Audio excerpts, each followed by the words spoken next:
El passat 9 de maig es va celebrar una vaga en contra de la nova llei d'educació que vol aplicar el govern. I avui hem eixit al carrer per entrevistar-li a la gent i preguntar-li si estan a favor.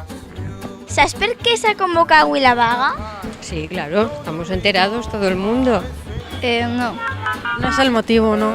Pues exactament no ho sé. Sí, en defensa de l'educació pública de qualitat.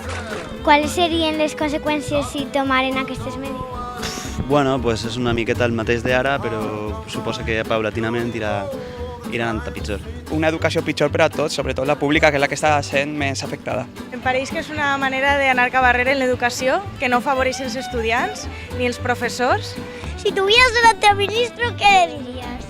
Que parara de fer aquestes mesures, que dimitira. Que tuviera un poco más de conocimiento y de sentido común, que no lo tiene. Que se baje el jornal y que lo deje para otras cosas, que es lo que tiene que hacer. Menos ministros y más sanidad y educación para la gente del pueblo y a pie. Bueno, li diria que reconsidere les decisions que pren, ell i el seu gabinet. Tienen todo la misma cara.